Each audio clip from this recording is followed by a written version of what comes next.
두 사람이 성령의 보내심을 받아 실루기아에 내려가 거기서 배 타고 그브로에 가서 아멘. 자, 우리 한 번만 더 좀 크게, 우리 힘차게, 나 오늘 한번 은혜 한번 이렇게 받아보겠다, 입을 벌리는 만큼 하나님이 나에게 부어주신다 라는 믿음으로 한 번만 더 우리 크게 읽어보겠습니다. 시작. 두 사람이 성령의 보내심을 받아 실루기아에 내려가 거기서 배 타고 구브로에 가서 아멘. 할렐루야. 네, 주님께 사랑하시고 우리 모든 아데포이 성도 여러분들 주님 환영하고 축복합니다. 제가 여러분들을 보면은 이렇게 항상 감격이 있어요. 항상 감격이 있어요. 지금 목소리가 어떤 것 같습니까? 아멘. 네, 믿음대로 될지어다. 네, 이제 어제 새벽에도 이렇게 계속 부르짖게 하시는 거예요. 이게 목이 좋은 상태에서 부르짖으면 상당히 좋을 텐데 목 컨디션이 안 좋은데도 부르짖게 한다는 거죠. 왜 부르짖게 하시겠습니까? 자, 저를 한번 고백하고 우리 시작하실게요. 나에게 은혜 주길 원하신다. 예, 그렇습니다. 여러분들에게 은혜 주길 원하시는 하나님의 뜻이 있음을 여러분들 먼저 믿으시길 바라겠습니다. 그래서 우리 좌우 옆에 있는 분들한테 좀 이렇게 인사하실게요. 우리 믿음의 동역자입니다. 자, 우리 옆에 있는 분들한테 인사하실 때 우리 성령으로 걸어갑시다. 인사하시기 바랍니다. 자, 우리 한 번 더 인사하실 때, 자, 우리는 아델포이입니다. 한번 인사하시길 바랄게요.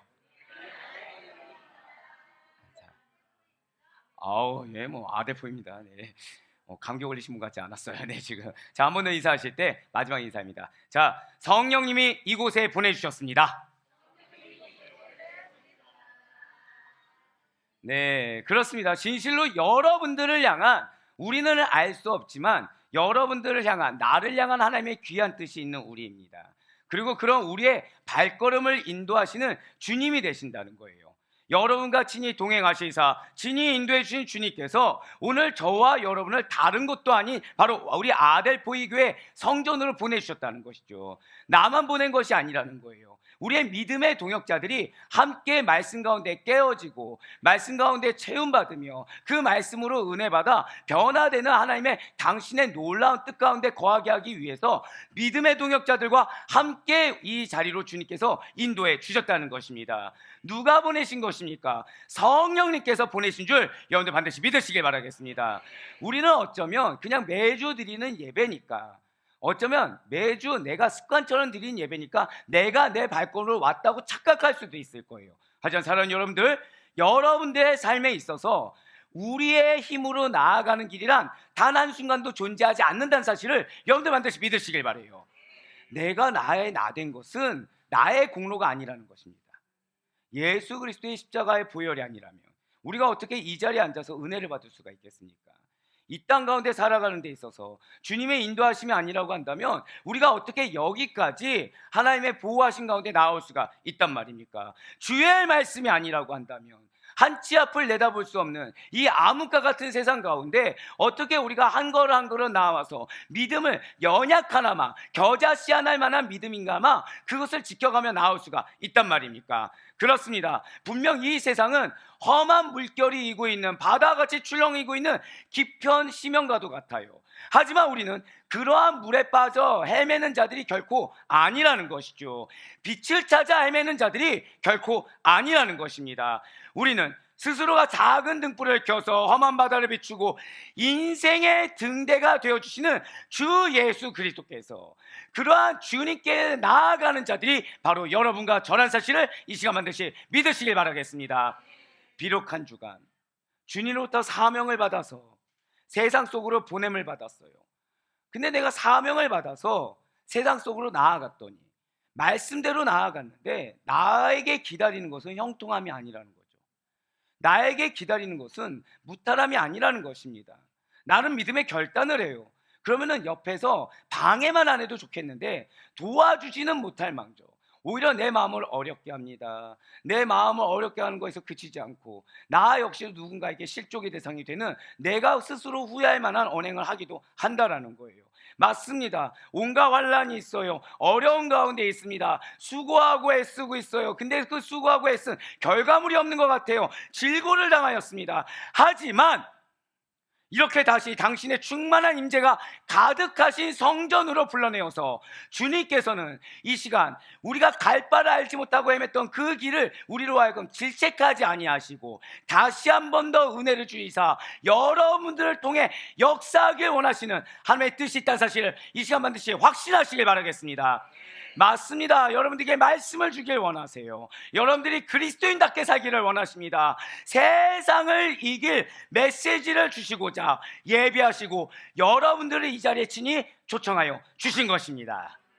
오늘 그러한 주님께서 당신의 사랑하는 제자들에게, 우리의 믿음의 지체들에게, 우리 모든 아들 보이들에게 내가 너희를 보냄이 양을 이리 가운데 보낸 것 같으나 성령이, 절대 고백하실까요? 성령이 함께 하십니다. 그렇습니다. 여러분과 성령이 함께 하세요. 성령이 영원히 함께 하사 우리를 끝까지 도우시고 보호하실 것이니라. 이 사랑의 음성을 들려주고 계심을 반드시 믿으시길 바랍니다. 사랑하는 우리 아들 보이교회 성도 여러분들, 진실로 우리는 연약해서 주님을 잊고 살 때도 있어요. 우리는 내가 너무나도 중요해져서 그 주님을 놓치고 살 때가 있습니다. 하지만 주님은 그러지 않으신다라는 거예요.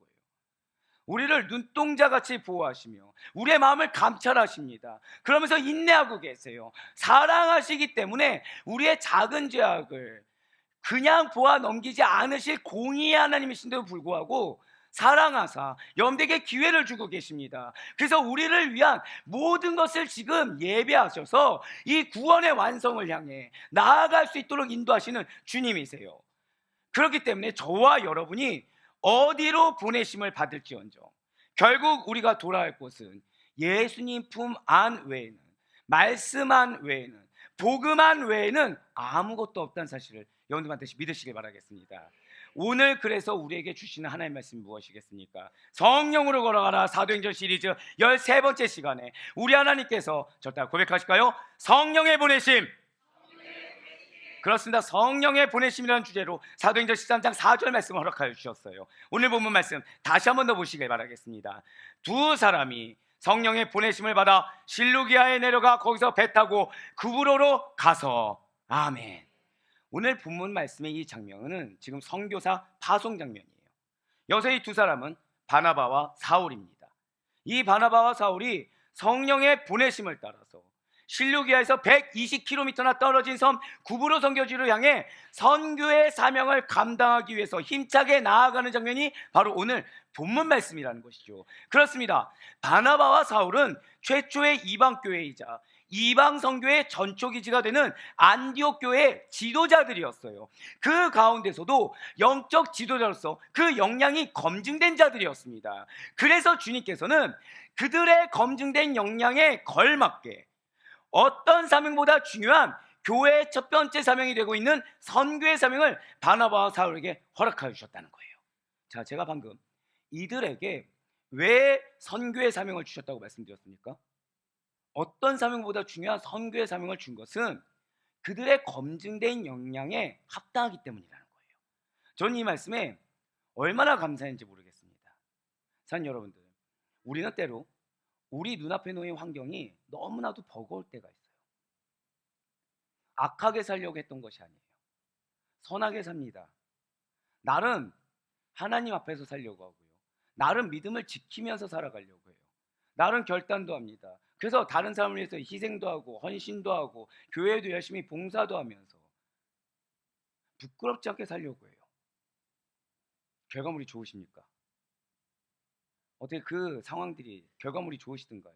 또는 그 상황들 가운데 내가 최선을 다하는 그 상황이 손쉬우시던가요?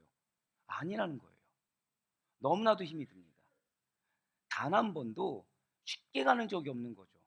그리고 나름 그렇게 열심히 했는데 결과물이 안 좋다 못해 이제 억울한 상황까지 있는 거예요.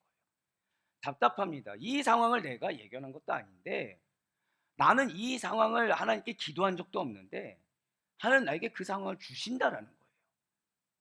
남들은 이만큼만 해도 이만큼을 가져가는 것 같고, 누구는 기도 조금만 하고 기도 조금만 한 데에 더해서 조금만 헌신해도 금방 응답이 되는 것 같은데 나는 그렇지가 않다는 거죠. 어려운 겁니다. 여건이 받쳐주지 않는 것 같아요. 근데 중요한 거는 그 가운데 하나님이 나에게 바라시는 게 있다는 거예요. 그 가운데 하나님이 나에게 원하시는 것이 있다는 거예요. 사명이라는 걸 주셨다는 거예요. 받아들이기가 쉬우십니까? 우리는 어렵습니다. 그런데 사는 여러분들, 어렵다라는 생각에 미혹되지 않길 소망합니다. 저 따라 고백하실까요? 감당할 수 있게. 바로 이거라는 거예요. 아시다시피 전 여러분들 위해서 지금 기도하는 과정 중에 있습니다. 작정하고 기도하고 있어요. 당연하겠죠. 내년도를 준비하는데 이 혼탁한 세대 가운데 저의 양된 여러분들 위해서 기도하지 않고 저를 제물 바치지 않고서 어떻게 기도가 나오겠습니까? 그런데 너무 감사한 것이 있다는 거예요. 바로 이거예요. 이거. 여러분들이 주신 상황은 하나님이 여러분들에게 검증된 역량에 걸맞게 주신 상황인 줄 믿으시기 바랍니다. 결국 뭐예요? 여러분들이 향한 칭찬인 거예요. 여러분들을 향한 격려인 것입니다. 뭐가요? 내가 감당하기 힘들다고 생각했던 그 상황이 내가 사랑하는 누구누구야. 너는 이 상황을 믿음으로 이겨낼 수 있기 때문에 내가 준 것이다. 너의 이 상황을 이겨내는 그 믿음의 용기를 통해서, 믿음의 열심을 통해서 한번 저 따라 고백하실까요? 믿음의 순종. 그렇습니다. 불만이 나올 만한데 불만을 털어놓지 않는 거예요. 남 핑계를 댈 수 있어요. 하지만 남 핑계 대지 않습니다. 내가 오롯이 감당하려고 해요. 하나님이 나에게 주신 상황에는 막연하게 알 수 없어도 이유가 있겠지라고 순종합니다. 그래서 그 순종하는 길 하나하나를 주님께서는 믿음의 순종을 여기사 칭찬하고 계시다는 사실을 믿으시길 바라요. 그렇습니다. 주님께서 여러분들이 바라시는 건 다른 것이 아니에요. 큰 믿음 아닙니다. 어떤 막 갑부가 되는 거, 건강, 막 올림픽에 나올 정도로 건강 유신이 되는 거, 은혜를 막 널리 퍼져서 내가 말 한마디 하면 복음해진 거 널리 이루어지는 거 아니에요. 작지만 연약하지만 믿음을 지키는 거. 그래도 굳건히 주님만을 붙들고 가려는 거. 주님 그거 칭찬하십니다. 우리의 감사는 이거예요. 우리의 감사는 나는 하나님 앞에 떳떳하다고 생각하지 못했고 계속해서 흔들리고 있는데 주님은 저한테 뭐라고 하세요? 괜찮다고 하시는 거예요. 내가 너에게 바라는 거는 그 작은 믿음 하나라는 거예요. 그런데 그 작은 믿음이 우리의 그 모든 상황을 감당하고도 넘칠 만큼 이 산을 들어서 저 산으로 옮기는 놀라운 주의 은혜가 있는 줄 믿으시길 바라겠습니다. 그렇습니다. 주님께서는 이들에게 120km나 떨어진 섬까지, 이 당시 때 이동수단이 그렇게 용이하지 않았음에도 불구하고 그렇게 멀리 떨어진 섬까지 갈 수 있을 정도로 이들의 역량을 인정해 주셨어요. 이들은 그런 주님의 사명에 대한 신뢰가 있었습니다. 제가 방금 뭐라 말씀드렸어요? 절대 고백하실게요. 나의 사명에 믿음이 있어야 합니다. 바로 그거예요. 나에게 주신 환경에 대한 사명, 그 어떤 영혼에 대한 사명에 우리는 신뢰할 수 있어야 됩니다. 우린 믿을 수가 있어야 된다는 거예요. 내가 원하냐 원치 않느냐는 건 중요하지 않습니다. 이 상황을 내가 바랬냐 바랬지 않았냐는 건 중요하지 않아요. 내가 어떻게 할 수 있겠다 없겠다 계산하는 건 중요하지 않아요. 사랑하는 우리 모든 성도 여러분들, 그 이전에 하나님의 섭리, 하나님의 주권을 인정하며 믿으며 나아갈 수 있는 여러분과 제가 되길 간절히 소망합니다. 이것이 바로 그리스도인이에요. 그리스도인은 하나님에 대한 신뢰를 놓치지 않아요. 그리스도인은 하나님의 섭리에 대한 믿음을 놓지 않아요. 그래서 그리스도인은 하나님이 나에게 주신 이 사명에 대한 확신이 있는 자들이 그리스도인입니다. 맞아요. 바나바와 사울에게 그 놀라운 사명을 허락해 주셨어요. 그리고 그들을 거룩한 선교지로 하나님께서, 성령님께서 친히 파송하여 보내주셨다는 것이죠. 이러한 주님께서는 오늘날을 살아가는 여러분들에게 여러분들의 검증된 역량에 합당하게 동일한 선교지를 허락하여 주십니다. 누군가는 가정이 선교지가 돼요. 누군가는 직장이 선교지가 돼요. 누군가는 영혼이 선교지가 돼요. 여러분들의 선교지는 좀 죄송하지만 내가 피하고 싶은 곳이 선교지예요. 여러분들의 선교지는 내가 외면하고 싶은 사람이 선교지예요. 그럼 결론은 무엇일까요? 그 외면하는 사람에게, 피하고 싶은 사람에게, 그 환경에 하나님이 계시다는 거예요. 거기에 나를 성장시키는 하나님의 은혜가 있다는 거예요. 맞습니다. 누군가에게는 복음이 척박한 공동체에게로 들어가서 예수님의 죽으심과 부활하심을 증거하게 해요. 무엇으로요? 내 입술로 복음 증거합니까? 아니에요. 거기서 전전긍긍 살아남는 것도 힘들다 보니까 그냥 거기 들어가서 그냥 열심만 다하는 모습. 근데 누군가는 그 열심의 모습을 보고서 누굴 본다고요? 예수님을 보는 거예요. 예, 또 누군가에게는 자신의 삶의 터전과 영역에서, 이 가정에서 미약하게나마 선교의 불을 지키기를 원하고 계시다는 거죠. 가정의 배우자가 믿음이 연약합니다. 가정의 자녀들이 믿음이 연약해요. 가정의 부모님이 믿음이 연약해요. 그 가운데 우리는 어떤 불을 지펴야 된다고요? 선교의 불을 지피길 원해서 그 가정을 허락하셨다는 거예요. 사단은 계속해서 자괴감이 들게 합니다. 사단은 계속해서 마음이 어렵게 합니다. 사단은 이미 가정의 공동체 가운데서 너무나도 잘 알다 보니까 이 가정의 해답을 내가 스스로 내려버리게 한다는 거예요. 하지만 사랑하는 여러분들, 가정의 주관자 역시도 하나님이신 줄 믿으시길 바라겠습니다. 그 가정에 나를 처음부터 보내신 이유가 사명이 있기 때문에 보내셨다는 거예요. 예, 맞습니다. 사랑하는 여러분들께서도 내가 살고 있는 지금 이 순간이 절대 고백하실까요? 선교의 시간입니다. 무엇이 선교의 시간이라고요? 내가 살고 있는 지금 이 순간이 선교의 시간이다라는 깨어있는 영적 의식을 가지고 있길 간절히 소망합니다. 우리가 주님의 시각으로 나의 삶을 조망하지 못한다면 내가 어떤 목적과 어떠한 가치를 두고 살아가야 하는지 정확하게 인지하지 못하게 된다는 거예요. 상황에 따라 끌려갈 수밖에 없다는 거죠. 사람에 끌려갈 수밖에 없다는 것입니다. 내가 왜 여기에 서 있는지, 내가 누구와 함께하며 무엇을 위하여 참고 인내하면서 수고하는지, 나의 땀과 나의 눈물이 궁극적으로 어떤 선한 결과를 화하게 되는지 전혀 눈치채지 못하는 아둔함, 영적 아둔함을 보일 수밖에 없다는 것이죠. 그렇지만 여러분들은 다른 존재로 부르셨다는 거예요. 하나님께서는 여러분들이 깨어있길 원하십니다.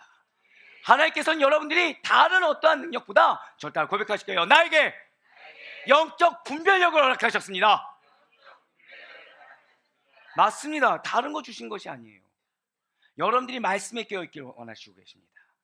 여러분들이 여러분들 스스로를 위한 기도 너무나도 원하시죠. 그런데 세상의 기도가 아니라 여러분들의 영혼을 위한 기도, 여러분들의 믿음을 위한 기도, 여러분들의 구원의 완성을 위한 기도. 할렐루야. 그 가운데 여러분들에게 하나님은 영적 분별력을 주신다는 거예요. 무엇이 믿음의 길인지, 무엇이 세상의 길인지. 내가 혹시 교회를 다니면서 어떤 나의 신앙의 격려, 신앙의 지식이라는 프레임에 사로잡혀서 이 내부는 세상의 걸로 가득 찬 건 아닌지 깨닫게 하신다는 거예요. 나의 영역 가운데 어디가 누룩이 있고 어디가 믿음으로 견고한 것인지 깨닫게 하신다는 거예요. 맞습니다. 여러분들은 다르다는 거예요. 그리고 오늘 본문에 바나바와 사울 역시도 달랐습니다. 구브로에는 유대인 회당에 복음을 전해드려야 할 영혼들이 있었어요. 전도 대상자인 총독 서기오 바울도 있었습니다. 그래서 바나바와 바울은 성령의 보내심을 받고 어떠한 편견도 없이 예비된 영혼을 직접 맞이했다는 거예요. 사랑하는 여러분들, 여러분들의 사명지가 있습니다. 믿으십니까? 여기서 우리가 반드시 배제해야 될 것은 편견을 버려야 된다는 거예요. 인간의 편견을 버려야 된다는 것입니다. 그 편견이 여러분들로 하여금 복음을 증거하는 데 있어서 효과적인 도움을 주는 것이 아니라 오히려 방해가 된다는 거예요. 아, 이 사람은 원래 어떤 성향이지, 아, 이 사람은 어떤 직업을 가졌으니까 이런 걸 좋아할 거야. 아니요, 제일 중요한 것은 성령의 도우심이에요. 기도입니다. 기도. 그 이상이 뭐가 있겠습니까? 하나님보다 그 영혼에 대해서 누가 더 잘 알겠습니까? 하나님만이 잘 아세요. 내 눈의 판단보다 전지전능하신 하나님께서 나를 그 가정에 보내셨을 때, 그 공동체에 보내셨을 때, 그 영혼에게 보내셨을 때는 이유가 있다는 거죠. 근데 그 이유의 첫 번째가 무엇이라고요? 하나의 뜻을 구하라는 거예요. 여러분들의 프레임이 깨지길 원하시는 것입니다. 신앙의 프레임과 그리고 무엇보다 세상의 편견이라는 프레임이 깨지길 원하세요. 그래서 그 영혼을 붙여주신 이유, 그 공동체를 붙여주신 이유는 절대 고백하실까요? 나의 신앙의 성장, 그것을 원하시기 때문에 보내신 거예요. 결국 내 앞에 있는 영혼과 내가 맞닥뜨리기 싫은 그 환경이라는 것은 나에게 도움을 주는 거예요. 나에게 도움을 주기 위한 하나님의 은혜의 도구인 것입니다. 예, 맞아요. 바나바와 사울은 그래서 편견이 없었어요. 이것이 120km냐 아니냐, 이것이 어디 장소냐 아니냐, 저 총독 서기오 바로 어떤 사람이냐 아니냐, 이건 중요하지 않았어요. 무엇이 중요했을까요? 하나님이, 성령님이 나를 보내셨다. 그렇습니다. 진실로 하나님께서 여러분들을 선교지로, 우리의 사역지로 보내실 때는 그 장소에 예비된 전도 대상자가 있기 때문이라는 사실을 잊지 마시길 바라겠습니다. 그래서 우리가 현재 거하고 있는 그 위치에서 우리의 연약한 눈을 들어 우리의 도움이 되어 주실 주님만을 바라보며 나아갈 때 비로소 우리는 그제서야 내가 만나야 할 영혼, 나로 인해 변화될 영혼이 눈에 보이기 시작한다는 거예요. 그저 막연하게 전도해야지 라는 정도가 아니라는 거예요. 그저 막연하게 전도지 들어가서 예수 믿으세요, 영혼 없이 예수 믿으세요 한다고 그 사람이 우리의 간절한 마음을 어떻게 알겠습니까? 그런 정도가 아니라는 거죠. 그 영혼의 구원에 대해서, 변화에 대해서 간절해진다는 거예요. 언제요? 우리가 온전히 성령의 보내심을 확신하며 있을 때, 우리가 온전히 주님만을 바라볼 때, 그 주님의 도우심만을 구할 때 우리에게 가장 절실한 것은, 저를 고백하실게요, 영혼의 구원, 그 이상이 없게 된다는 거죠. 그래서 점점 더 절실해집니다. 절대적인 사명이 돼요. 그래서 내가 원래 그런 성향이 아닌데 이 영혼만 변화될 수 있다고 한다면 그 영혼을 위해서 나의 모든 걸 드릴 수 있어요. 이런 실질적인 사례가 있지 않습니까? 세상에 부모님이 그러시잖아요. 우린 잠시 후에 이제 유아 세례를 해요. 자녀를 낳을 때 여러분들 어떤 마음이십니까? 우리 집 형편이 어려운데 이 얘기는 괜히 나와서, 이런 생각 가지는 분 계십니까? 한 명도 없다는 거예요. 아버지는 어떤 생각하죠? 내가 이 애를 위해서 내 몸이 부서진 한이 있더라도 내가 더 많은 일을 하든 더 신앙적으로 견고하든 이 애를 잘 키워보겠다 다짐을 합니다. 엄마는 어떤가요?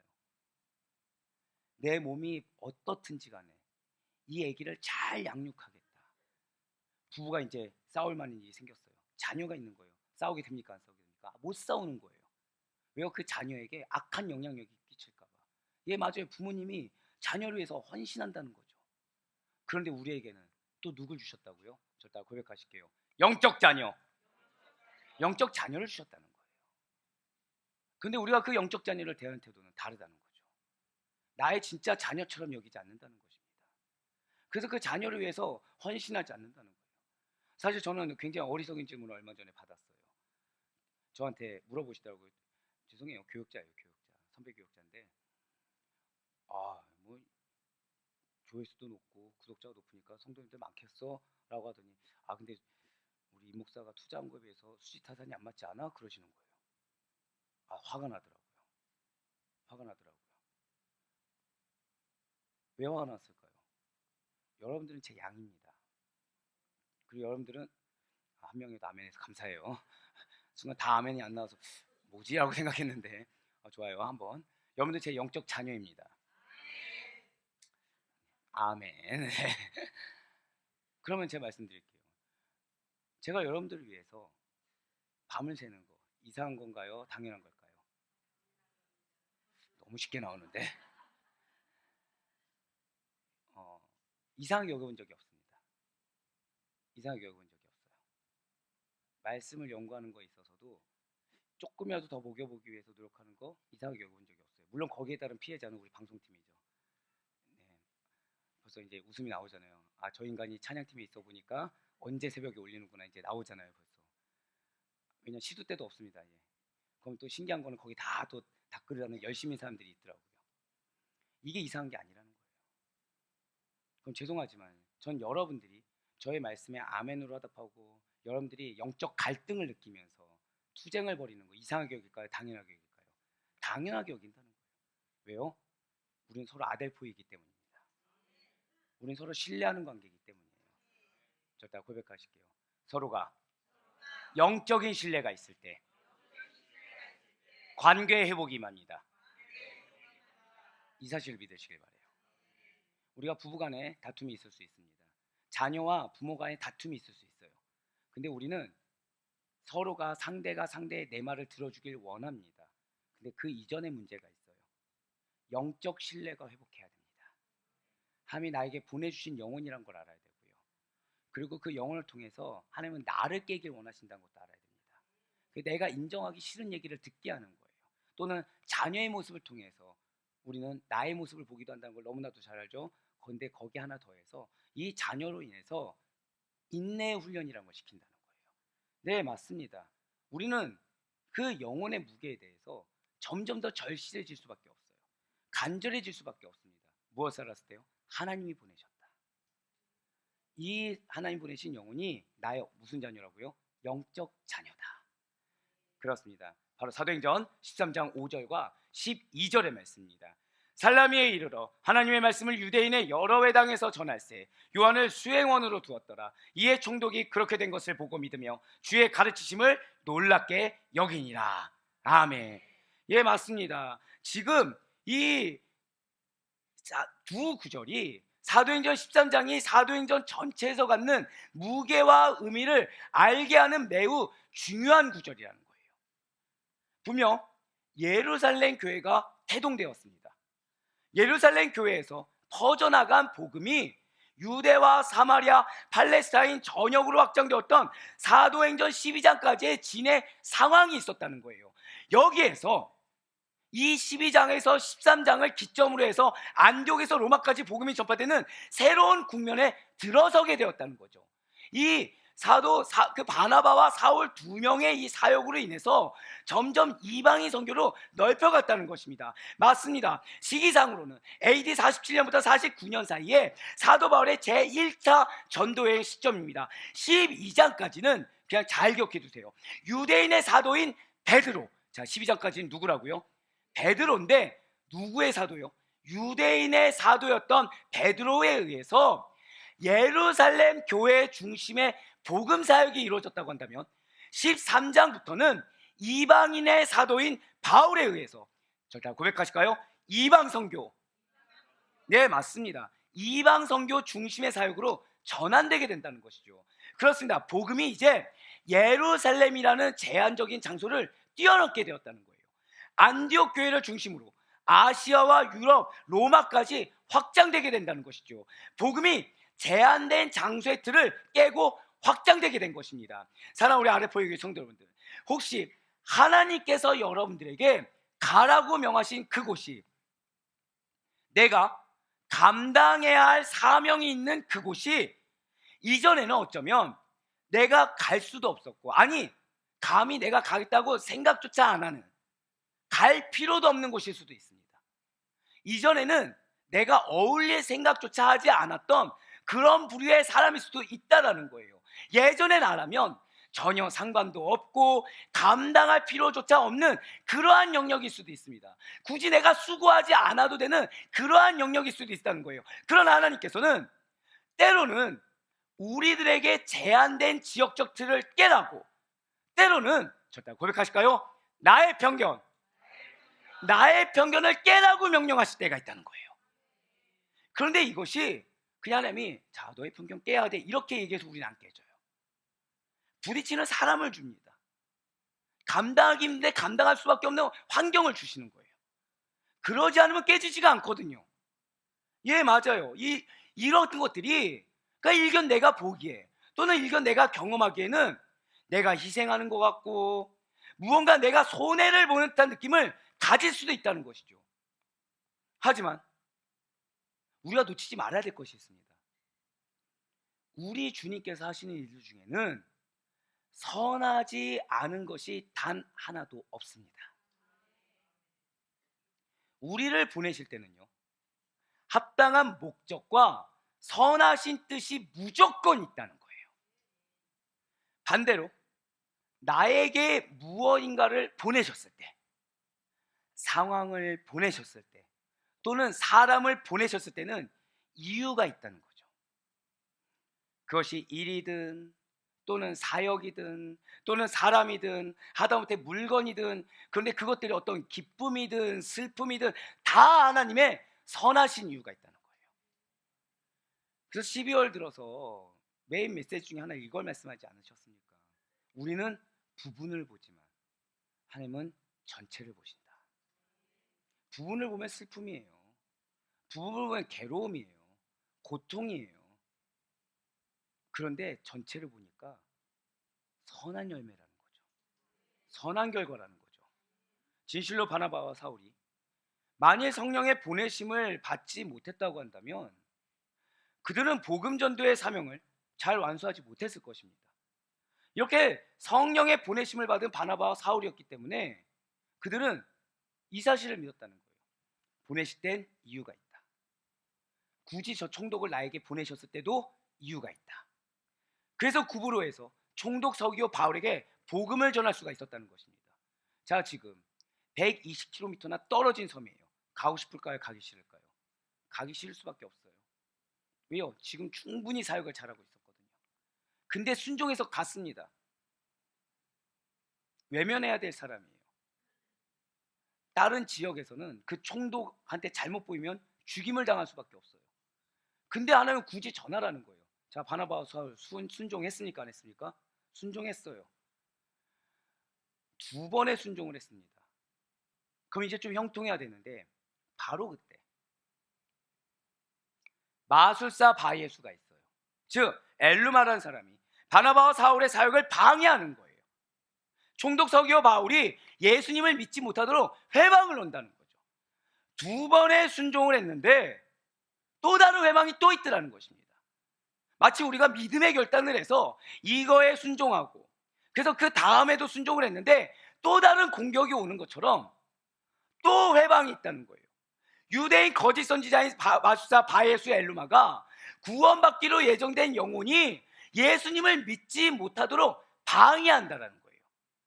여러분들에게 있는 공격이 왜 있다고요?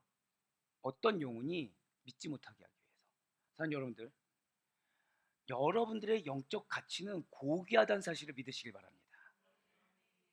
이유는 여러분들은 여러분들 한 명만을 위한 삶이 아니라는 거예요. 여러분들이 실족해서도 안 되는 이유, 여러분들이 어려운 상태, 부정적인 상태로 여러분들 내버려둬서도 안 되는 이유가 바로 여기에 있다라는 거예요. 하나님이 나를 보내신 이유가 있다라는 거죠. 그래서 내가 만약에 부정적이면 그 영혼까지도 실족하게 되는 거예요. 그 영혼이 예수님을 믿는 데 있어서 방해 요소가 누가 됩니까? 나를 보내셨는데 내가 되는 거죠. 그래서 우리는 언행도 조심해야 된다는 거예요. 왜요? 마음에 있는 것이 입 밖으로 나오기 때문에. 내 마음에 불신앙이 있으면 불신앙이 나옵니다. 내 마음에 의심이 있으면 의심이 나와요. 영적 자녀에 대해서 내가 불만이 있으면 불만이 나와요. 처음에 감사가 중간 과정에서 변질된 내 모습이 나오게 된다는 거죠. 하지 아니에요. 우리는 그래서 되는 존재가 아닙니다. 오늘 바나바와 사울을 다시 한번 더 보시길 바래요. 공격이 또 있었어요. 순종을 거듭했는데 또 다른 공격이 또 있었다는 거죠. 근데 하필 누구예요? 유대인이에요. 그런데 놀라운 일이 일어납니다. 지금 바울이 성령 충만한 거예요. 성령 충만했더니 그를 주목하게 됐다는 거죠. 누구를요? 유대인 거짓 선지자인 마술사 바예수 엘루마가 방해하는데 대적하고 있는데, 우리는 대적하는 사람이 있으면 그 사람을 피하고자 하는데 오히려 그를 성령님께서는 주목하게 했다는 것입니다. 성령님은 바울의 눈으로 지금 누구를 바라보게 하셨다고요? 악령에 사로잡힌, 사단의 권속에 사로잡힌 마술사 엘루마 바예수를 보게 하셨다는 거예요. 성령님은 예수님을 믿지 못하도록 회방을 놓고 있는 엘루마 바예수를 제압해야 하는 시점에 바울에게 충만하게 임하시사 그를 바라보게 하시고, 바라본 그때 그 눈을 통해 역사하셔서 성령의 능력으로 바예수 엘루마를 꺾도록 하셨습니다. 사도행전 13장 9절부터 11절까지 말씀 한번 보도록 하실게요. 바울이라고 하는 사울이 성령이 충만하여 그를 주목하고 이르되 모든 거짓과 악행이 가득한 자요 마귀의 자식이요 모든 의의 원수요 주의 바른 길을 굳게 하기를 그치지 아니하겠느냐. 보라, 이제 주의 손이 내 위에 있으니 내가 맹인이 되어 얼마 동안 해를 보지 못하리라 하니 즉시 안개와 어둠이 그를 덮어 인도할 사람을 두루 구하는지라. 아멘. 사랑하는 여러분들, 때로는 하나님이 여러분들이 믿음을 견지하고 있을 때 대적자를 바라보게 하실 때가 있습니다. 누구처럼요? 이 바울처럼. 그때 여러분들은 그 대적자를 여러분들의 눈으로 보는 것 같지만 사실 여러분들의 눈을 통해 누가 보고 계시다고요? 하나님 보고 계신 거예요. 그래서 우리 입술로 대적하면 안 돼요. 그래서 우리의 행동으로 대적해서는 안 돼요. 우리는 그냥 하나님 말씀에 순종하면 되는 것입니다. 보라고 하면 보고 기도하면 되는 거예요. 들으라고 하면 그 악한 말을 듣고 기도하면 되는 거예요. 내가 보는 것 같고 내가 듣는 것 같지만 실상 누가 보고 누가 듣는다고요? 성령님이 보시는 것입니다. 성령님이 들으시는 것입니다. 우리는 그 가운데 잠잠히 절대 고백하실까요? 기대하겠습니다. 네, 하나님이 행하실 것을 기대하시는 거예요. 맞습니다. 지금 바울이라고 하는 사울이 악령의 살을 핀 엘루마 바예수를 성령 충만하여 바라봐서 말을 마치자마자 하나님의 심판이 임했어요. 엘루마 바예수가 얼마 동안 맹인이 된 것입니다. 바울이라고 하는 사울이 이 일로 인해서 명실공히 이방인을 향한 선교사로서 인정받게 되었다는 거예요. 물론 바울은 로마식 이름입니다. 태어날 때부터 사울에게 주어진 이름이 맞아요. 하지만 이방인에게 익숙한 바울로 명명하면서 그의 정체성이 명확하게 드러나게 되었다는 것이죠. 그렇다면 예수님을 믿지 못하도록 회방한 바예수, 엘루마 바예수는 어떻습니까? 엘루마 바예수에서 바예수라는 이름은 여호수아의 아들이라는 이름을 가지고 있어요. 자, 바예수가 어떤 이름이라고요? 여호수아의 아들이라는 이름을 갖고 있어요. 그러면 그 이름 그대로 이스라엘을 가나안 땅 정복 전쟁을 승리로 이끈 여호수아처럼 하나님 앞에서 영적 전쟁을 승리하는 자, 하나님 앞에서 자랑이 되는 자의 삶을 살았어야 마땅하다는 거죠. 그런데 바예수는 정통 유대인이었음에도 불구하고 거짓 선지자요, 마술사로서 구브로 총독 서기오 바울 곁에서 일하며 신비 종교 마술로 사람을 미혹해서 돈을 벌던 삶을 살고 있었다는 것입니다. 흔한 말로 이름값을 하지 못했다는 거예요. 제가 주례를 하거나 또는 유아세례를 주거나 할 때 그 다음부터 항상 기도하는 제목 중에 동일한 게 하나가 있어요. 바로 이거예요. 하나님의 자녀답게 살게 하소서. 하나님이 명하신 그 이름답게 살게 하소서. 이 기도를 놓치지 않아요. 왜요? 성경 속에는 그 이름값을 한 사람도 있지만 이름값을 못하는 사람들도 있기 때문이라는 거예요. 그런데 지금 자 보세요. 유대인입니다. 하나님을 압니까 모릅니까? 너무 잘 알죠. 하나님을 너무 잘 알아요. 근데 잘 모르는 거죠. 자신의 이름이 가진 의미를 바예수 엘루마는 알까요 모를까요? 알 수밖에 없다는 것입니다. 하지만 그 아는 게 아니라는 거죠. 우리가 성경 말씀을 지식에서만 그치게 되면 우리는 얼마든지 엘루마 바예수가 될 수 있다는 것입니다. 근데 우리가 지식이 아니라 말씀이 내 삶의 실제가 되면 우리는 얼마든지 바울이 되는 거예요. 바울이 되시겠습니까? 엘루마 바예수가 되시겠습니까? 아멘. 네, 네 아멘. 네, 뭐 제가 다른 말씀 드릴 수가 없네요. 바울 하시는데 제가 아멘 해야죠. 네. 맞습니다. 바울이 돼야 돼요. 바울이 돼야 돼요. 여러분들 말씀에 깨어진 것을 두려워하지 마시길 바랍니다. 깨어짐은 은혜예요. 누군가 여러분들에게 말씀을 경책하는 소리가 있다. 행운이고 행복인 것입니다. 왜요? 깨어진 그 자리를 하나님께서는 당신의 은혜로 채우시는 거예요. 그 은혜로 당신의 사명을 감당하게 하세요. 그 사명을 통해서 여러분들의 영적 자녀가 구원받게 되는 것입니다. 저는 오늘 이제 저희가 잠시 후에 유아세례를 펼치게 될 텐데, 전 사랑하는 그 두 분의 부모님이 경책의 소리를 아끼지 아니하길 전 간절히 바라고 있습니다. 정말 자녀를 위해서 말씀 가운데 훈육할 수 있길 바래요. 네, 물론 그렇다고 해서 이제 저하고는 다르게 할 거라고 저는 믿고 있습니다. 네, 저처럼 하면 큰일 나죠. 저처럼 하면 큰일 나고, 얼마든지 저처럼 하지 않아도 잘 훈육하실 분들이기 때문에. 예, 맞습니다. 우리는 이름값을 해야 돼요. 근데 우리 이름값 앞에는 무엇이 있다? 절대 한번 더 고백하실까요? 나는 그리스도인입니다. 우리의 이름 앞에는 그것이 있어요. 이것이 우리의 정체성입니다. 나는 그리스도인 임동현인 것이지 세상의 임동현이 아닌 거예요. 죄송하지만 목사 임동현도 아닙니다. 그리스도인으로서 목사로 부름받은 임동현인 것이지 내가 목사인데 타이틀이 저를 구원해 주지 않아요. 여러분들 죄송하지만 제가 우리 장로님들 존경하는 이유 말씀드렸죠. 장로님이신데도 불구하고 낮은 데서 일을 하시잖아요. 그래서 하나님이 기뻐하시는 거예요. 권사님들인데도 불구하고 설거지하고 청소하고 시키지 않아도 다 하시죠. 그래서 하나님이 기뻐하시는 거예요. 근데 이게 그리스도입니다. 직분이 우리를 구원의 길로 이끌지 않아요. 분명 이 엘루마 바예수 역시도 하나님께서 불러주신 선민 이스라엘 백성이었어요. 구별된 하나님의 백성으로서의 정체성을 가질 수가 있었습니다. 하지만 그 정체성 그대로의 삶을 살지 못하고 속임수와 깊이 없는 학문으로 경솔하고 파렴치하게 총독 서기오 바울과 구브로 사람들을 수없이 농락해 왔다는 거예요.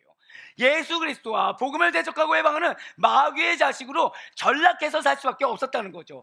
그러니 엘루마 바예수는 바울을 통해 총독 서기오 바울에게 전한 복음이 자리 잡지 못하도록, 왜요? 내 입지가 흔들리거든요. 내 세상의 입지가 흔들리니까 그 복음을 전하면 안 되는 거예요. 그래서 그 복음을 전하지 못하도록 거짓말과 가먼이설을 아무렇지 않게 내뱉었다는 것입니다.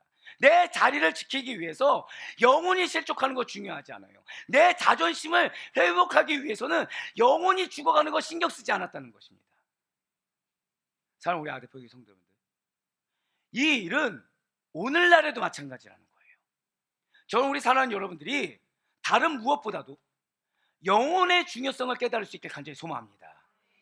여러분들, 교회는요, 계속 말씀드리잖아요, 구원을 받기 위해서, 그리고 그 구원의 완성을 위해서 나아가는 단체이지 세상 모임이 아니에요. 그 구원을 위해서, 그 영생을 위해서 얼마든지 내가 깎일 수 있는 거, 얼마든지 내가 깨어질 수 있는 거, 당연하게 자기 부인하는 거, 그곳이 교회입니다. 교회에 다른 거 없어도 돼요. 하지만 복음만은 살아있어야 됩니다. 교회에 다른 거 없어도 돼요. 말씀만은 살아있어야 돼요. 교회에 기도가 끊기면 끝납니다. 이거에 무엇이 필요할까요? 나머지는 성령님이 각자에게 역사하셔서 해야 될 것을 알려주시는 겁니다. 사랑하는 여러분들, 하나님의 말씀이 전파되는 곳에는 잘 기억하셔야 돼요. 여러분들이 하나님의 말씀을 전파하는 삶을 살면, 여러분들이 어떻게든 믿음으로 살아가려고 하면 반드시 복음을 혼란하게 하고 사람들을 믿음의 길에서 이탈하도록 미혹하는 사단과 그의 권세 아래서 조종받고 있는 하순이 있다는 사실을 잊지 마시길 바래요. 내가 어떤 공격을 받느냐는 건 중요하지 않아요. 그건 당연한 겁니다. 근데 중요한 거는 그 내가 공격을 받았을 때 나의 반응이 무엇이냐는 거예요. 우리의 반응이 오직 믿음의 반응이 될 수 있길 간절히 소망합니다. 내가 기대했던 상황이 아니라고 하더라도 우리는 믿음의 신뢰를 보일 수 있어야 돼요. 하나님은 그 신뢰 가운데 또 역사하십니다. 내가 기대했던 사람의 변화가 아니라고 하더라도 하나님이 나에게 보내실 때는 무엇이 있다고요? 선한 이유가 있다는 사실을 믿는 믿음으로 신뢰해야 된다는 거예요. 신뢰하는 자에게 하나님이 역사하십니다. 저와 여러분은 바로 그런 자들이에요. 이러한 사악한 계획을 쳐부수어서 주의 복음이 바르게 전달되도록 도전을 주고 부름받은 자는 사실을 잊지 마시길 바라겠습니다. 다른 사람이 흔들리는데 나 이 정도면 괜찮지, 사람과 비교하지 마세요. 하나님이 나에게 원하시는 거, 나에게 보내주신 거, 나에게 그걸 허락하신 말씀이 기준이 되어야 되는 것이지, 다른 누군가가 이렇게 했던데 내가 얼만큼 예전에는 이만큼 했고 이만큼 내가 이제 했는데, 이거는 세속적인 것입니다. 이건 세상의 기준이에요. 지금이 중요합니다. 지금 내가 믿음을 못 지키는데 1분 1초 뒤에 어떻게 믿음을 지키겠습니까? 지금 내가 믿음으로 하나님과 깊이 교제하지 못하고 있는데, 내가 내 감정 가운데, 내 지금 눈에 지금 사로잡혀 있는데 어떻게 나중을 우리가 예견할 수가 있겠습니까? 끝까지 믿음을 지킬 수 있는, 다른 무엇보다도 끝까지 믿음을 지키는데 우선을 둘 수 있는 여러분과 제가 되길 간절히 소망합니다. 그래서 하나님께서는 여러분들에게 먼저 체험을 허락하시겠다고 하신 거예요. 그래서 하나님께서는 여러분들에게 바른 영적 분별력을 허락하시겠다고 말씀하신 것입니다. 이 어지러운 세대 가운데 복음이 편만하게 펼쳐질 수 있도록 분별력 있는 주의 사자, 절단 고백하실게요. 나를 분별력 있는 주의 사자로 부르셨습니다. 할렐루야. 이러한 여러분들의 사명을 놓치지 않을 수 있는 여러분과 제가 되길 간절히 소망합니다. 그러니 우리의 사명과 삶이라는 것이 단순히 복음을 전해야 됩니다 라는 것에서 멈춘 것이 아니라는 거예요. 어떠한 사탄의 방해에도 불구하고 내가 순종했는데 공격 왔다 이런 게 아니라 순종했는데도 공격이 오고 이런 것들이 중요하지 않고 어떠한 사탄의 방해에도 불구하고 믿음을 지키고 영적으로 분별해서 복음의 씨앗이 심겨질 수 있도록 힘쓰는 자, 그것이 여러분과 저의 정체성인 것입니다. 지금 사도 바울이 그러고 있어요. 진실로 사도 바울은 성령의 보내심에 따라 순종하였습니다. 그에게 보내주신 영혼 서기오 총독 바울에게 복음을 전한 일에만 집중했어요. 이를 막는 대적자인 바예수 엘루마에게는 하나님의 형벌이 임하였습니다. 얼마 동안 앞을 보지 못한 자로 살게 되었다는 것이죠. 그렇습니다. 사람들을 영적으로 잘못 인도한 영적 소경인 바예수 엘루마는 진짜로 앞을 보지 못하는 진짜 시각장애를 얻게 되었다는 거예요. 이 일로 총독 서기오 바울은 마술사 바예수 엘루마에게 임한 것이 마술이 아니라 하나님의 능력으로 된 것을 믿고 구원에 이르게 된 것입니다. 할렐루야. 이와 동일한 역사를 하나님이 여러분들에게 약속하신 줄 믿으시길 바라겠습니다. 여러분들은 다른 데 집중하는 자들이 아니에요. 누가 나에게 어떻게 공격해서 내 마음이 얼마큼 상했다, 내가 지금 예상하지 못한 상황이 이렇게 와서 내가 얼마만큼 힘들다, 이런 거에 집중하는 자들이 아니에요. 저 다 고백하실게요. 나를 통해 그리스도의 향기가, 이 명제만 기억할 수 있는 여러분과 제가 되게 간절히 소망합니다. 나를 통해서 그리스도의 향기가 드러나느냐 안 드러나느냐, 나를 통해 그리스도의 향기냐 세상의 악취냐, 나를 통해 복음이 드러나느냐 나의 이기성이 드러나느냐, 여기에 분별력을 가지고 행할 수 있는 우리가 되어야 돼요. 이게 하나님의 뜻인 것입니다. 사랑하는 성도 여러분들, 지금 사도 바울 한 일 무엇입니까? 다른 거 없어요. 그는 그저 성령의 보내심을 믿고 순종했습니다. 가라고 한 거에 순종했고요, 받아들이라고 한 거에 순종했고요, 전하라고 한 거에 순종했어요. 자기의 이름 드러내지 않았습니다. 자기의 드러내지 않았어요. 자기의 노력 드러내지 않았어요. 오직 복음만을 전한 일입니다. 진실로 성령의 보내심에는 하나님의 선한 뜻하심과 계획이 있다는 사실을 잊지 마시길 바라요. 우리 부모님들께서도 여러분들의 자녀를 성령님이 보내셨습니다. 그럼 뭐가 있다고요? 하나님의 선한 뜻하심과 선한 계획이 있는 거예요. 지금 내 자녀가 어떻게 자라나고 있고 어떤 결과물을 주었다, 이건 중요하지 않아요. 성령님이 보내셨으면 하나님의 뜻은 이루어지게 됩니다. 대신 전제는 있겠죠. 부모의 믿음이 중요해요. 부모는 그런 자로 보냄받은 거예요. 끝까지 그 사랑하는 자녀 앞에 흔들림이 없는 믿음, 끝까지 사랑하는 그 영적 자녀 앞에 흔들림이 없는 신뢰. 우리에게 그 믿음과 신뢰가 있다고 한다면 나에게 붙여주신 자녀, 나에게 허락된 영적 자녀는 반드시 하나님의 뜻과 계획을 이루게 될 것입니다. 당연히 어떠한 방해나 영적 공격이 있을 수도 있겠죠. 그러나 그러한 공격에도 불구하고 우리가 변함없이 하나님을 신뢰하고 우리가 변함없이 하나님을 믿는다고 한다면, 그렇게 믿음으로 반응한다고 한다면 우리의 인간적인 생각과 인간적인 언행을 내려놓고 믿음으로 끝까지 순종해서 사명을 오롯이 감당한다면 지금 당하는 그 공격도 결국 하나님의 계획을 이루는 도구가 된다는 사실을 믿으시길 바라겠습니다. 진실로 하나님께서는 우리들에게 예수님을 선물로 보내주셨어요. 예수님께서는 하나님으로부터 하늘 나라의 복음을 전하라고 보내심을 먼저 받은 자이십니다. 예수님께서도 이렇게 증거하셨어요. 바로 누가복음 4장 43절의 말씀입니다. 예수께서 이르시되 내가 다른 동네들에서도 하나님 나라 복음을 전하여야 하리니 나는 이 일을 위해 무엇을 받았다고요? 보내심을 받았노라 하시고, 그 예수님께서 하늘로 오르사 하나님의 우편에 앉아 계시오 성령의 보내심을 받은 여러분들을 위해 간구하시며 성령님을 선물로 보내주시사 늘 동행하게 하는 축복을 주신 것입니다. 하나님께서는 당신의 작정하신 뜻에 따라서 구원한 자를 선택하여 주세요. 만약 그들이 목이 굳은 백성으로 소망 없이 산다고 하여도 되돌이킬 수 있는 여지를 두시고 영적 소경들을 주의 밝은 빛된 삶으로 인도하여 주십니다. 하나님께서 그래서 여러분들에게 보내주시는 것이 마음의 기쁨이든 현실의 시련이든지 간에 그와 상관없이 우리가 이러한 주님의 섭리, 이러한 주의 뜻하심, 이러한 주의 계획하심을 믿고 의지하기만 한다면, 그래서 순종하여 행하기만 한다면 우리는 반드시 사탄의 유혹의 길이 아니라 오직 주의 뜻을 따라 살게 될 거예요. 아니, 반응이라도 하지 마세요. 사도 바울이 지금 바이에스 엘루마에게 반응했습니까? 반응하지 않았어요.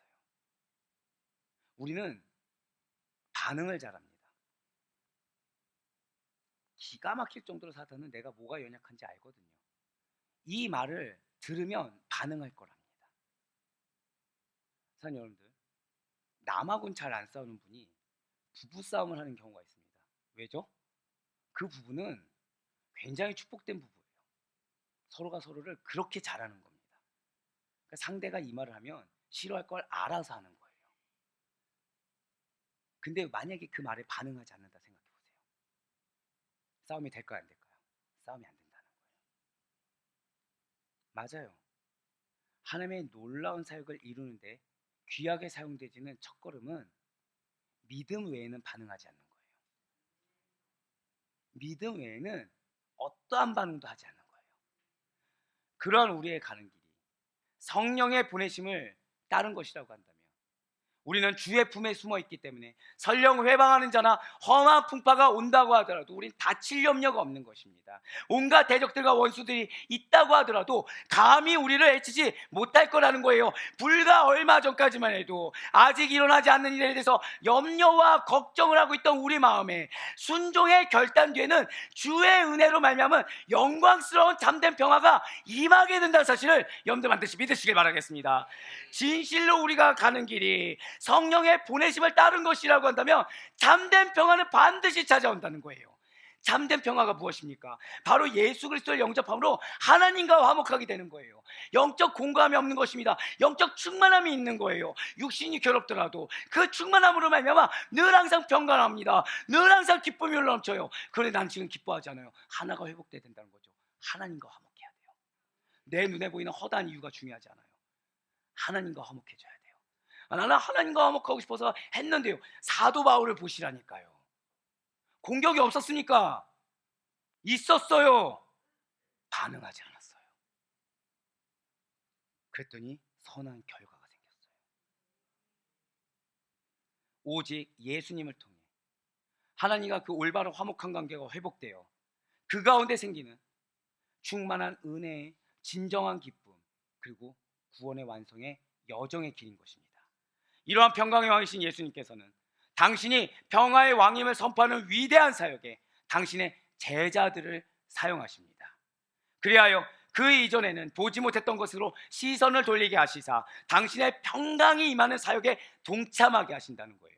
하나님의 사역에 무엇이 임한다고요? 저따가 고백하실게요. 나의 사역에 반드시 평강이 임합니다. 믿으십니까? 거기에 동참하게 하신 거예요. 나를 깨뜨리는 사역에도 평강을 주십니다. 내 마음이 어렵게 하는 사역에도 우리가 그 어려운 거에 반응한 것이 아니라 보내신 하나님께만 믿음으로 반응한다면 반드시 평강이 임하게 된다는 거예요. 바로 여러분들의 가정이 평강이 임하는 가정이 되길 간절히 소망합니다. 누가복음 19장을 보시면 예수님께서 예루살렘에 입성하기 전에 그의 제자 둘을 보내세요. 평강의 왕으로 예루살렘에 들어오실 때 쓰실 나귀 새끼를 만나게 하신 일이 기록되어 있습니다. 나귀 새끼는 그냥 매어 있을 때는 나귀 그 이상도 이하도 아니라는 거예요. 그냥 나귀예요. 하지만 주님께서 쓰시겠다 하시면 여러분들이 그냥 있을 때는 그냥 사람 1, 2 이상도 이하도 아닌데 주님께서 쓰시겠다 하시면 지금 나귀가 왕의 입성식에 쓰이는 귀한 도구가 되었듯이 하나님의 영광이 드러나는, 그리스도의 능력이 드러나는 귀한 도구가 된다는 사실을 여러분들 믿으시길 바라겠습니다.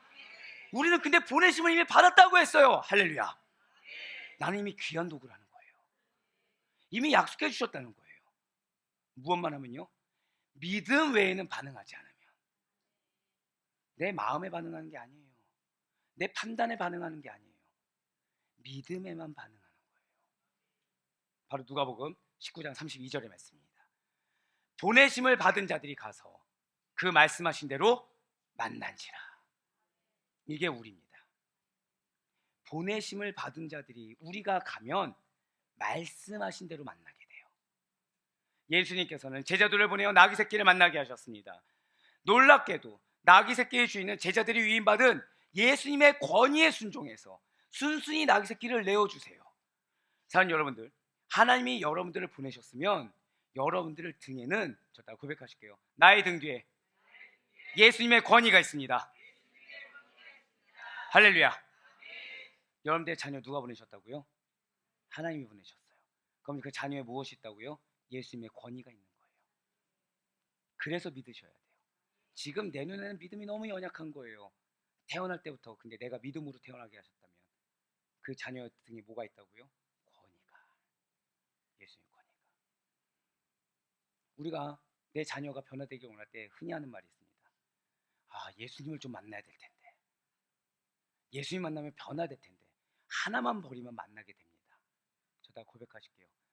나에게 인간적인 욕심이 있습니다. 그거 버리면 내 자녀는 예수님을 만납니다. 내 욕심 버리면 돼요. 내 욕심 버리면. 왜요? 믿음으로 태어났으면 자녀는 이미 예수님과 함께 태어나게 됐어요. 그렇습니다. 예수님께서 그래서 실제로 그러한 나귀 새끼를 타고 예루살렘에 입성하셨을 때 어떠한 반응이 있었습니까? 누가복음 19장 38절의 말씀이에요. 이르되 찬송하리로다 주의 이름으로 오시는 왕이요 하늘에는 평화요 가장 높은 곳에는 영광이로다 하니. 아멘. 진실로 작고 연약한 이 나귀 새끼는 왕의 즉위식에 사용되었어요. 우리들의 영원하고도 유일한 왕이신 예수님께서는 오늘날 이러한 힘없는 나귀 새끼와 같은 작은 자를 당신의 눈으로 바라봐 주시고 친히 사용하여 주신다는 거예요. 그래서 여러분들이 실족할 이유가 없다는 것입니다. 우리가 아무리 믿음의 결단을 한다고 해도, 우리가 믿음에 순종을 하려고 해도 우리 어떤 자랑 똑같다고요? 힘없는 나귀 새끼와 같은 자가 우리라는 거예요. 어떠한 공격에도 흔들릴 수밖에 없다는 거예요. 근데 그런 우리를 당신의 눈으로 바라봐 주시고 끝까지, 절대 고백하실게요, 내가 아니면 안 됩니다. 예, 맞아요. 예수님은 내가 아니면 안 된다는 거예요. 내가 능력이 있어서 아니에요. 힘이 없어요. 고집이 세요. 나귀 새끼처럼 고집이 세요. 작아요. 연약해요. 인정하기 싫어해요. 근데 내가 아니면 안 된다는 거예요. 우린 뭐만 하면 된다고요? 믿음에만 반응하세요. 대적에 반응하는 게 아니에요. 믿음에만 반응하면 되는 거예요. 공격에 반응하는 거 아니에요. 하나님께만 반응하는 거예요. 여전히 믿음이 없어서 구원자 예수 그리스도를 그저 이스라엘을 다스릴 세상적인 왕으로 인식하고 기대하고 있는 제자들이라고 할지라도 성령의 보내심을 통해 말씀하시고 당신의 일과 당신의 사역을 보도록 그들의 바라보는 눈과 시선을 바꿔주십니다. 바로 이거예요. 우리는 내가 믿음에 결단하면 상황이 바뀌고 사람이 바뀌는 걸 원해요. 아니요. 바뀌는 건 무엇부터 바뀐다고요? 여러분들의 눈이 먼저 바뀌는 것입니다. 여러분들의 시선이 먼저 바뀌게 되는 거예요. 그리하여 그들로 하여금 복음을 증거할 자로 변화시키시고 친히 사용하여 주시는 것입니다.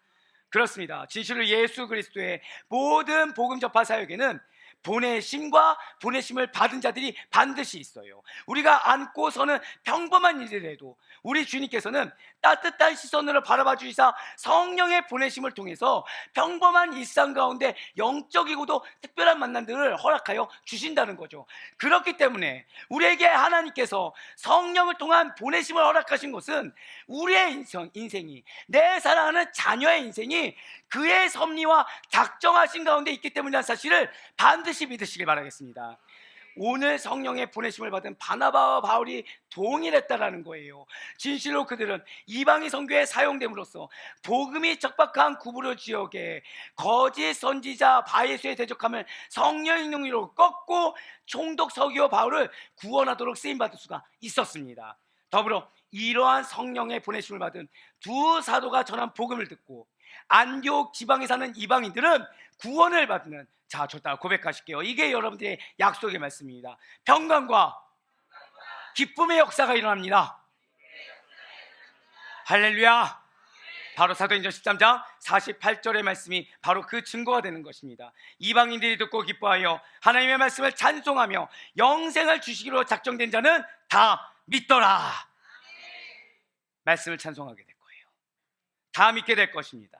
동일한 놀라운 은혜의 결실이 우리 아델포이 교회 성점 될 것인 줄 반드시 믿으시길 바라겠습니다. 오직 복음을 위한 우리의 인내와 노력과 헌신은 헛되지 않다는 주님의 음성이 바로 이러한 결실을 예비하고 있음을 확신하시길 바라요. 우리에게 붙여주신 영혼과 나에게 얻된 공동체에 반드시 영생을 주시기로 작정한 자들이 있으며 변화되기를 원하는 작정한 자들이 있으며 주님께서는 그러한 여러분들의 시선으로 보이게 한 그러한 여러분들에게 평강과 기쁨의 역사를 예비하셨음을 믿으시기 바랍니다.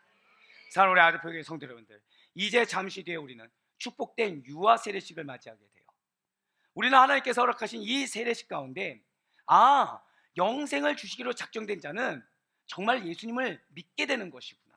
그 부모는 이러한 놀라운 선교적 사명을 가지고 자녀를 낳게 하셨구나 라는 것을 다시 한 번 더 깨닫고 내 자녀를 보는 나의 시선을 바꾸는, 내 배우자를 보는 나의 눈을 바꾸는 놀라운 은혜의 시간 되길 간절히 소망합니다.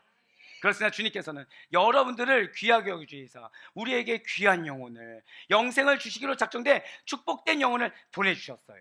우리 교회에 오신 분들 한 분 한 분은 성령의 보내심을 받은 자임을 저는 확신하며 감사하고 있습니다. 그런 여러분들에게 하나님께서는 동일하게 계속해서 변화될 영혼들을 보내주시고 공동체 가운데서 특히 그 시작이 되는 가정 가운데서도 변화 역시도 약속하여 주실 것입니다. 우리 아델포이 교회에도 은혜의 선물인 귀한 영혼들을 보내주고 계시고 앞으로도 계속 보내주실 거예요. 기쁘십니까? 맞아요. 성령의 보내심을 받은 자들은 비록 마음이 어려울 수 있고 허다한 시험이 있을 수 있고 괴로움이 있고 제가 잘 쓰는 표현이 속이 썩어 문드러질 수 있겠지만 기쁨과 성령이 충만할 수밖에 없어요. 평강의 왕이신 예수님으로 말미암아 슬픔과 죄악의 질고를 벗어버리고 주 안에서 구원으로 말미암은 은혜로 말미암은 진정한 기쁨이 가득 넘치게 되는 것입니다. 제가 우리 아델포이 교회 사역을 하면서 괴로운 거 하나가 딱 있어요. 말씀이 너무 많이 내려져요. 이게 감사하면서 괴로운 겁니다. 여러분들 2024년도 우리 표가 무엇이죠? 성령으로 걸어가라잖아요. 근데 이 약속의 말씀을 주시는 거예요. 우리 교회 특별히 여러분들에게 2024년도 믿음으로 반응하는 자들에게 주시는 약속의 말씀이 이겁니다.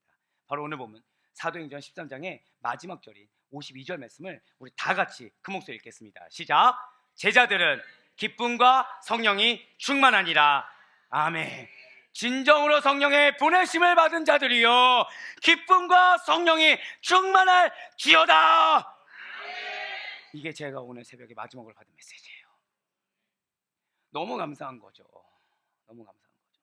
내 사랑하는 양들이 기쁨이 넘친다는데 지금 믿음이 연약해 보여서 내 마음이 어려운데도 그 자들이 성령이 다 충만하게 될 거라는데 어떻게 기쁘지 않겠습니까? 어떻게 기대가 되지 않겠습니까? 게다가 하필 또 세례를 받는데 세례받는 자녀가 기쁨과 성령이 충만하게 된다고 하는데 얼마나 감사하겠습니까? 정말 하나님께 감사하시길 바라요. 지금 내 상황과 내 눈에 보이는 사람으로 마음 어려운 거는 잠시 잠깐입니다. 그거에 대한 염려는 잠시 잠깐이에요. 하나님 주신 기쁨은 영원합니다. 하나님 주신 성령의 충만함은 우리의 삶을 능히 변화시키기도 남을 만한 능력의 것입니다. 이 명령이 받을 자격 없는 나에게 주시는 명령이자 약속이라는 사실에 감사하며 2024년을 기대할 수 있는 우리가 되시길 바라요. 감사하며 저 자녀가 어떻게 자라는지를 같이 묵도할 수 있는 우리가 되시길 간절히 소망합니다. 그러니 바로 끊었기는 이러한 기쁨과 성령 충만한 우리 모든 성도님들의 2024년 아니 평생의 삶이 되시기를, 그리고 오늘 저희 유아 세례식 가운데 우리 모두에게 주님께 주시는 놀라운 기쁨과 평화가 여러분들 뿐만 아니라 여러분들을 통해 각자의 가정마다 충만하게 임할 수 있기를 주님의 이름으로 간절히 축원합니다.